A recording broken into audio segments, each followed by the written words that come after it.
Hello guys, and welcome back to my channel, but also welcome back to yet another round of 16 matchup preview. And this time we will be talking about a match that will be played tomorrow at 6 p.m. in Denmark, in the Denmark capital Copenhagen, at the very nice stadium Parken that has, I do believe, like the capacity over 50,000 people. So it is pretty nice stadium in the Danish capital where this match will be played, and it will be the matchup, a very good one indeed. As you can see the teams right here, it will be Croatia up against Spain. So should be a great one, guys. Like, honestly, probably after like the matchup I'm most looking forward to out of round of 16 matchups is definitely Belgium against Portugal.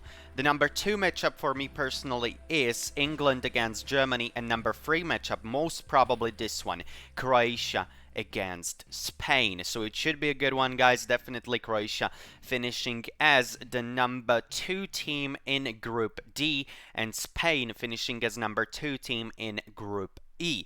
So let's just jump right into this preview. So let's start with Spain and their results so far in the group stage of this tournament. So here we go, Spain, and the result of the Spanish national team. They started with a very mediocre, with not that good match, 0-0 draw with Sweden. Then another draw, this time it was 1-1 with Poland, and the Spanish team was under a lot of pressure, under just amazing amount of pressure before their last game against Slovakia, against actually my home country. And I was very disappointing as the whole country because we lost to Spain 0-5. So 5-0 victory for Spain, very comfortable. And it proved to be the decider. It proved to be the very vital 3 points for Spain. And Spain eventually finishing in the group on the second place, as you can see. As you can see right here how this group ended. So the first place for Sweden with 7 points, 2 wins, 1 draw, 2 wins over Slovakia and Poland, 1 draw with Spain. Then Spain second with 5 points out of 3 games, as we have said earlier, 2 draws with Poland and Sweden, and win over Slovakia. Slovakia with 3 points, 1 win over Poland, and 2 losses against Sweden and Spain, and Poland win with only 1 point for a draw with Spain. So this is the table of this group. And right now, guys, let's look at the best result of Spanish team in this tournament, so at European Championships. So here we go, best result for Spain at this tournament. They have won this tournament actually 3 times. They are one of the very few teams who have won European Championships 3 times, if not the only team. And they are, of course, the only team in the football history to win European Championships in straight 2 tournaments. So they have won it in 2008, 2012. That was really truly the Spanish golden generation. Also in the meantime, winning the World Cup 2010, winning 3 major tournaments in a row. Absolutely brilliant.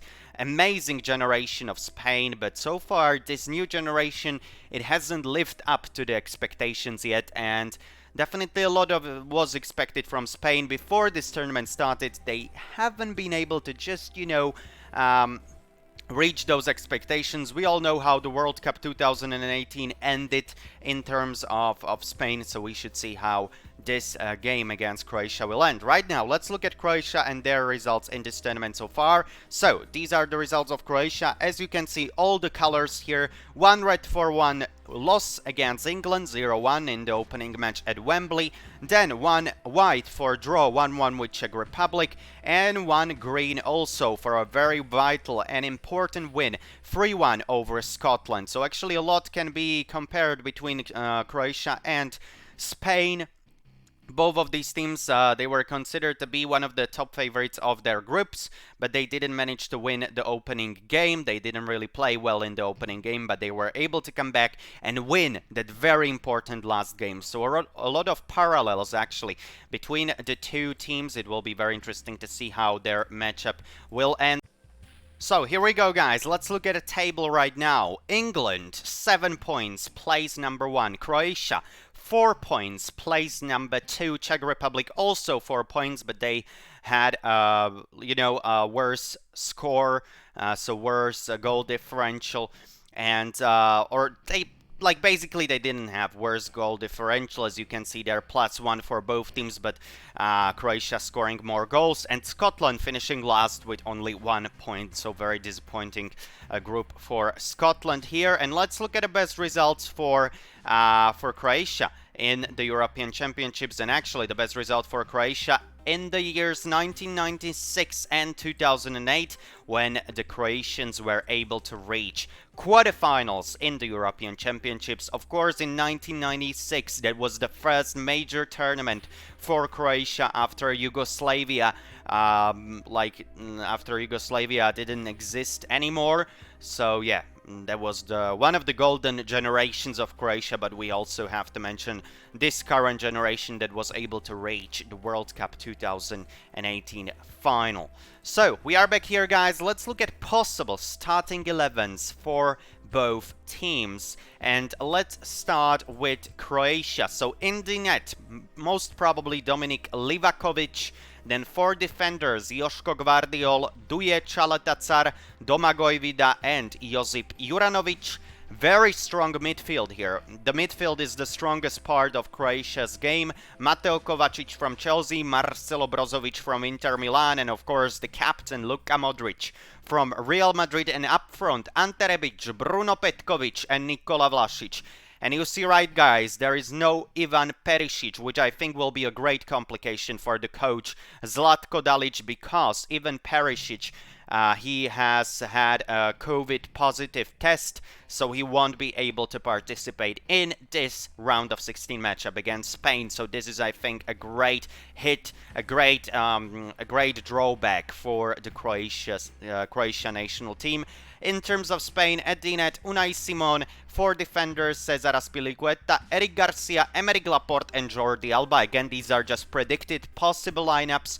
It is more than likely that there will be some changes and that it wouldn't be just like this.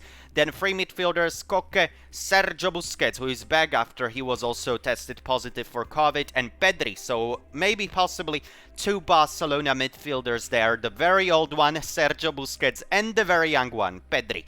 And up front, maybe 3 players, Gerard Moreno, Pablo Sarabia, and Alvaro Morata. So these very well may be the starting 11s. Again, they are of course only they are only released the final starting 11s 1 hour before the match, so we still don't know how the starting 11s will look like, but these are projected starting 11s according to SofaScore. And right now, guys, just 2 things left for us to do. The thing number 1, to look at the most important player for both teams for this matchup according to me. So let's start with Croatia here. So for Croatia, I just have to go with a midfielder, with a captain, with a player of Real Madrid. Here we go, Luka Modric. Luka Modric, he is already 35 years old, but he is playing like he is only 20-year-old. Running a lot of kilometers, he is absolutely everywhere. He has played in 3 games. He has scored that absolutely picture-perfect goal against Scotland right into the top corner. He has also 1 assist. He has been the most important player for Croatia for over a decade right now. He didn't miss a single minute so far in this tournament. He played against England, he played against Czech Republic, he did play against Scotland, and he will be playing against Spain. He's the player to watch from the perspective of the Croatia national team. And right now, let's look at the most important player for Spanish team, according to me, and it is indeed the striker, Alvaro Morata. Morata, he had many chances this tournament. 3 games played, only 1 goal scored. He has missed the penalty as well. He has missed 4 big chances to score. He has been averaging 4 shots per game, so he has had his chances. He's getting those chances, but he's not getting his goals. So a lot will depend, according to me, on Alvaro Morata, and if he will be able, in this round of 16 matchup, if he will be able to convert his chances and to break through. So here we go, the most important players for both teams in this matchup, according to me. And right now, the last thing we have to do is prediction time. And guys, let's start with I want to start with saying that I predicted in my preview, actually, or in my predictions for the round of 16, I predicted Croatia to go through. But the situation has changed because Perisic is not playing, and I think that Perisic, he's an absolutely vital part of Croatia's team. Scoring a goal in the semi-final of World Cup 2018, scoring a goal in the final against France as well back in 2018 in Russia. So I think Ivan Perisic, he's absolutely vital player for Croatia, one of their most important players. And if he will be not playing, I think Croatia will have some problems in the offensive side. Of course, Mario Mandzukic is not playing. Also, Rakitic has ended his international career with Croatia's national team. So I think Croatia, they definitely are not that big of a force as they were in the World Cup 2018. And actually, right now, I'm choosing Spain to win this matchup, and I'm choosing them to progress with a result 1-0. I think if they will be able to score a goal, they will just play pure defensively, and yeah, I think they should be able to just be able to sneak into the last 8, even after those not very convincing results in the group stage. So my prediction: Spain 1, Croatia 0. That's my prediction for this one. Again, guys, this is the end of this video. Thank you very much for watching. If you managed to finish this video till the very end, I really appreciate that. And again, guys, see you in the next videos, and please subscribe if you haven't already, guys. It would be really much appreciated. So thank you very much on that. Also, please hit that like button and tell me, guys, in the comments your predictions for this one. Thank you very much, guys, for watching. See you in the next video. See you in the next live streams. See you, guys, and thank you once again. Bye, guys.